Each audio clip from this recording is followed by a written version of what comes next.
Hibernation Hotel by John Kelly, illustrated by Laura Brenner. Hibernation Hotel by John Kelly, illustrated by Laura Brenner. It was way past hibernation time, but Bear could not sleep. His cave, as usual, was much too crowded.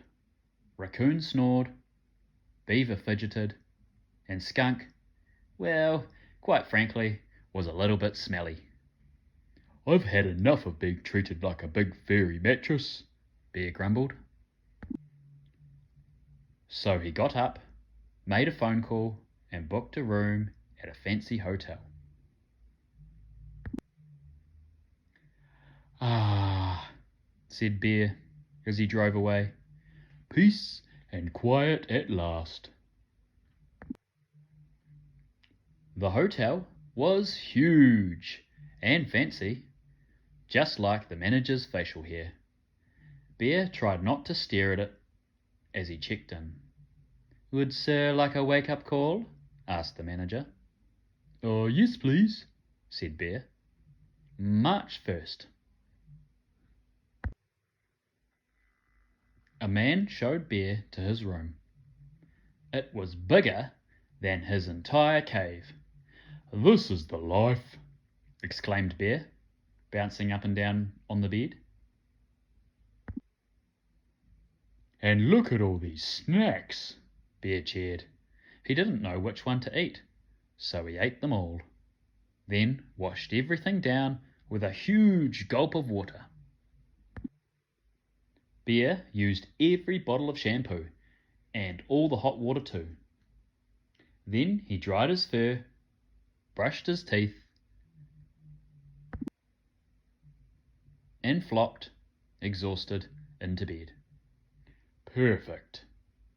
He yawned as he closed his eyes, and boom! Biddy boom boom! Thump, thump, thump! Didn't fall asleep. "A party?" groaned Bear. "This is worse than raccoon snoring." He stomped down the hallway. "Would you mind keeping the noise down?" he growled ever so politely. "I am trying to hibernate." The other guests stopped at once, so Bear stumbled back to bed. But no matter how much he tried, Bear just could not sleep. "Humph," he moaned. "This bed is too squishy for a big-boned bear." So he flung the blanket and pillows on the floor and crawled under them. "Ah, toasty," sighed Bear, snuggling in. He grew toastier, then roastier, until... "Oh no," he cried. "Now I'm too hot." He threw off the blanket and pillows and opened the window to let the cool night air ruffle his fur.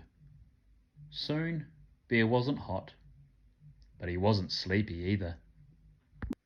"Maybe a little TV will help me sleep," he sighed, and began to click through the channels. There was nothing on but wildlife shows, and for some reason they made Bear feel sad. So he turned the TV off and flopped back into bed. Bear lay in the dark, wide awake and all alone. "I just don't get it," he huffed. "I'm in a luxurious bed with no snoring, fidgeting, or skunky smells, and I still can't sleep." Deep in the pit of Bear's tummy, there was a strange, hollow, empty feeling. And right then, Bear knew exactly why he couldn't sleep. "I'm hungry," he howled. "A bear can't be expected to sleep on an empty tummy." Bear called room service. "I'd like to order the menu," please, he said. All of it.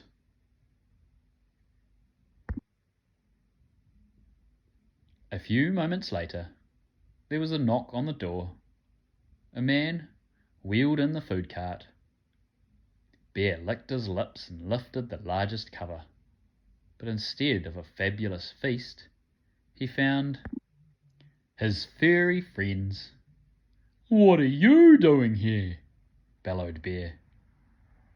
"We missed you," they cried. "We can't get to sleep without you."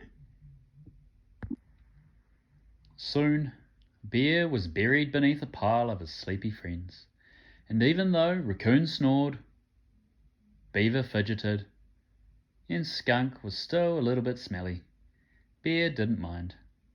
He was finally fast asleep.